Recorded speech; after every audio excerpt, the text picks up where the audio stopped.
Mungkin ada pandangan dari keluarga saya, wah Tony ini tidak bertanggung jawab.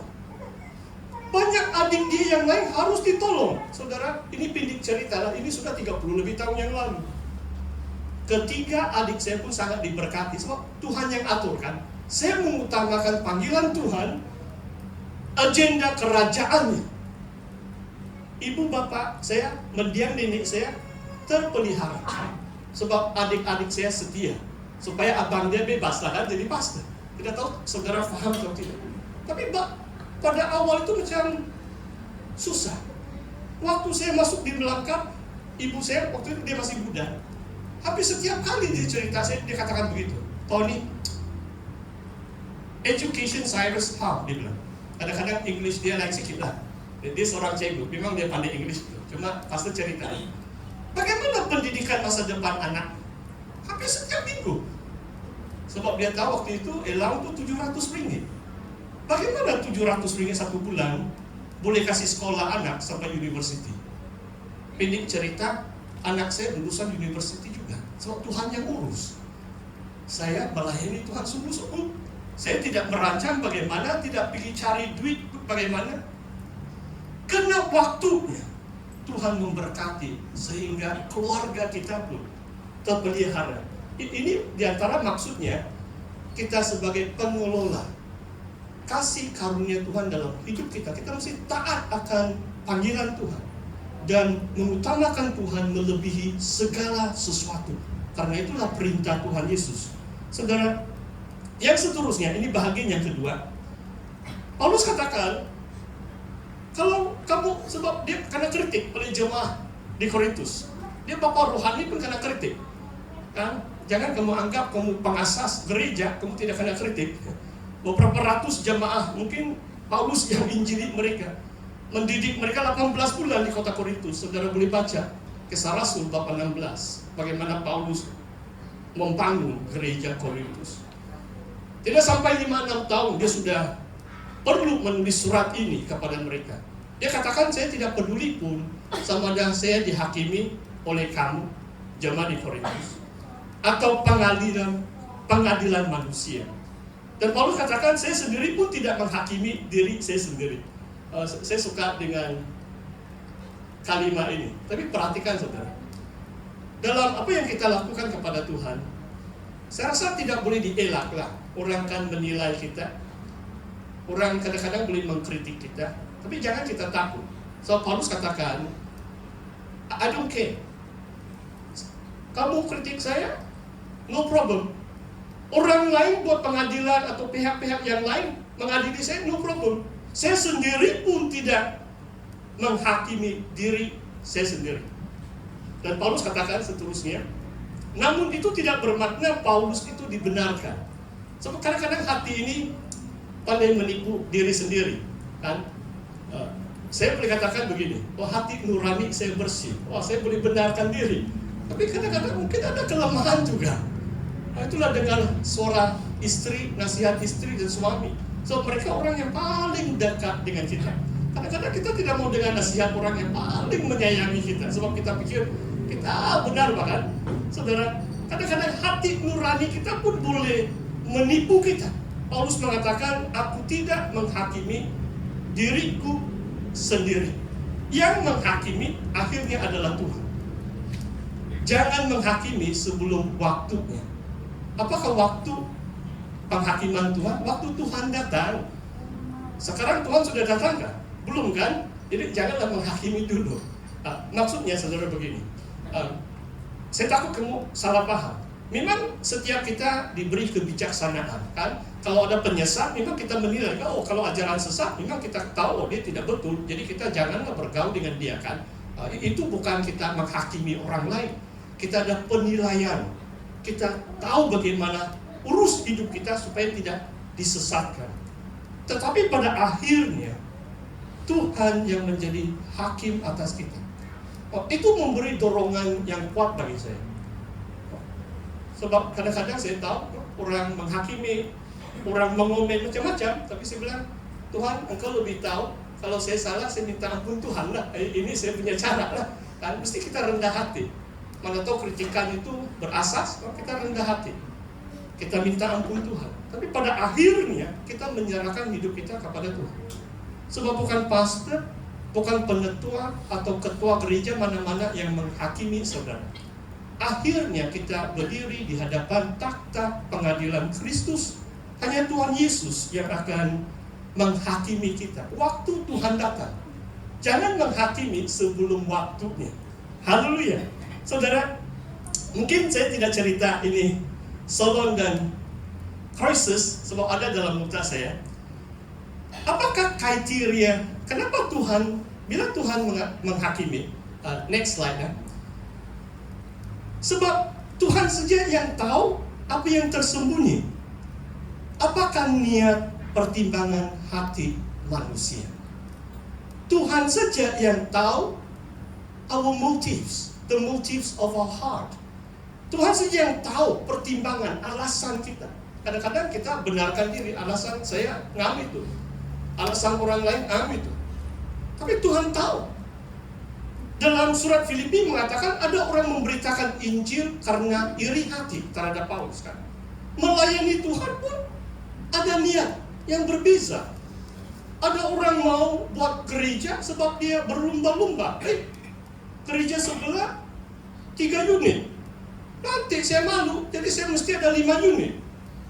Adakah itu motif benar untuk kasih besar itu gereja? Tidak, saudara. Kalau kita mau cari tempat yang lebih luas, tujuan kita mesti memuliakan Tuhan, membangun iman, bukan karena kita bersaing. Kadang-kadang di beberapa kampung, saya takjub, saya pernah melayani di satu kampung, dan banyak kampung-kampung seperti itu juga. Boleh muat mungkin dekat 1.000 orang, tapi dalam kebaktian 50 orang. Jadi saya tanya, saya beranikan diri lah waktu tengah hari. Saya bilang, penetua, gereja kamu besar ini, bagi saya macam kalau gereja itu 300 muat, oke, sudah begitu. Tapi mereka buat yang boleh muat 1.000. Dia bilang, pastor, kadang-kadang Christmas penuh itu. Jawaban dia. Saya boleh namakan gereja itu gereja Christmas lah. Hanya Christmas mungkin penuh. 51 minggu kemudian 50 orang, tidak sampai 100 orang. Dan suasana rohani itu lain kan. Orang duduk jauh sana, 50 orang kan, macam semut. Wah, saya bersemangat berkhotbah sebab kamu semua dekat-dekat dengan saya kan. Kalau gedung ini 1.000, kamu baru 120 orang, macam lain sedikit suasana dia. Haleluya.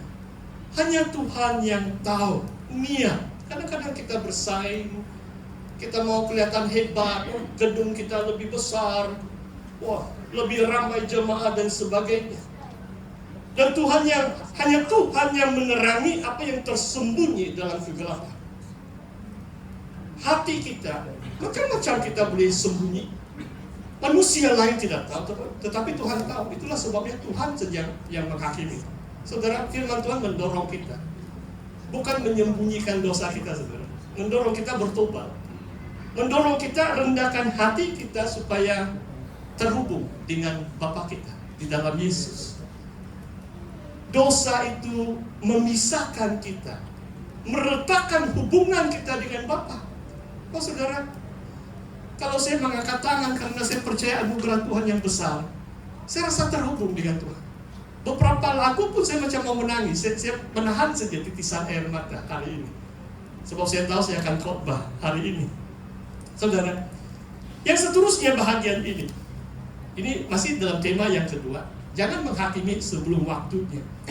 Paulus mengatakan jangan kita melampaui atau memegahkan diri atau mana-mana individu mengatasi individu yang lain. Kadang-kadang satu kecenderungan manusia adalah kita suka memihak kepada pribadi-pribadi tertentu. Mungkin pastor boleh share, sebab dalam keadaan gereja kita, kadang-kadang bila kita menilai orang kan, siapa yang layak jadi pengurusi atau ketua kawasan atau presiden kan? Kita perlu ada kebijaksanaan untuk menilai. Tapi jangan kita menyombongkan diri atau mengatakan orang itu buruk. Hanya calon saya saja yang hebat. Ini kadang-kadang lebih jahat dari politik dunia. Dalam firman Tuhan di sini, saudara. Kalau kamu baca 4 bab ini, mungkin jemaah Korintus menilai di antara Apolos dan Paulus. Tidak pernah Paulus mengatakan yang negatif tentang Apolos. Begitu cepat sesama manusia kita mengatakan, oh orang itu begini-begini. Saya punya calon saja yang layak. Tidak semestinya, saudara. Tuhan lebih tahu segala sesuatu. Tidak baik dalam gereja terjadi perselisihan, perpecahan karena individu atau pribadi-pribadi. Jangan berpuak-puak factions. Itu menghasilkan perpecahan. Haleluya. Saudara, sekarang bahagian yang ketiga. Ini yang utama, saya akan bagi sedikit masa untuk ini. Perhatikan ayat dalam 1 Korintus tadi. Apa yang engkau punyai yang engkau tidak terima? What do you have that you have not received? What luar biasa teologi ini, saudara. Setiap karunia kita adalah dari surga. Tuhan berikan kepada kita. Bukan kita pandai sendiri. Kadang-kadang mungkin kita katakan ini bakat semula jadi. Kalau orang yang beriman, teologi yang tepat, sebelum kita mengenal Tuhan, Tuhan jadikan, panggil kita sebelum kita dikandung di dalam rahim ibu kita. Pastor boleh kongsikan satu kesaksian. Saya sudah tulis dalam buku Anak Panah, tidak ada dalam Departure Points. Ini zaman kanak-kanak saya. Saya rasa semua itu adalah anugerah Tuhan dalam hidup saya. Waktu saya darjah 6, saya 1 tahun lebih muda. Baru juga kami ada makan-makan di Welcome Seafood Restaurant. Ada kawan kami, dia pilot. Dia warga negara US sudah. Dia singgah 2 tahun yang lalu ada reunion di Setakan. Dan betul-betul kedapatan dalam kelas kami, tingkatan 1-2 di St. Mary's. Saya memang paling muda sampai hari ini. Saya ada bukti sudah. Saya 1 tahun. Jadi waktu saya darjah 6, saya dilantik ketua pengawas. Kalau kamu lihat gambar sih di buku itu, saya yang paling pindik. Ada 4 pengawas yang lain, mungkin cepat mereka bujang kan? Ini sudah. Tapi saya yang ketua tahu. Dan pengetua itu bawa bagi saya itu satu buku hitam. Macam begini ya, kebetulan pastor bawa. Saya tidak sengaja, macam begitu. Murid yang buat pelanggaran dibilang, dulu mereka biasanya panggil saya nama Chinese ya, King Wai. King Wai kamu tulis, atau Antoninus, nama penuh saya. Kamu tulis nama pelajar yang melanggar peraturan sekolah. Tidak kena itu, baju, tidak kena tag, kalau sedikit pun pelanggaran tahu. Kami semua suka main bola. Kalau rambut panjang sampai kena kolak, pelanggaran tahu. Kalau buang sampah, perkataan yang kesat, kalau saya dengar, saya tulis nama. Dulu pengetua boleh rutan. Dulu. Itulah sekarang masalah utama di Malaysia apa itu? Bullying kan? Saya ingat saudara, bukan saja guru-guru kami tegas, saya bukan katakan sebab saya ketua pengawas. Tetapi saya rasa saya mainkan peranan juga. Seluruh sekolah begitu respect. Wah, saya jalan saja didampingi 4 pengawas yang lain, saya ketua. Saya raus itu sekolah, tiada bising, tiada sampah, semua kasih masuk. Semua duduk tertib sudah. Sebab mereka takut nama mereka kena catat dalam buku hitam saya. Guru besar Kapotan. Saudara, yang saya saksikan saudara, itu saya belum mengenal Tuhan. Tapi bila saya sudah mengenal Tuhan, saya lihat kembali. Itu karunia Tuhan dalam hidup saya sebagai seorang pemimpin. Karunia di antara karunia saya adalah kepimpinan. Saya dapat mengatur, saya dapat memimpin orang lain 10 tahun. 1 tahun lebih muda daripada kebanyakan teman-teman saya. Saudara, saya harap saudara mendengar ini dengan baik. Bukan pastor meninggi diri atau tembera.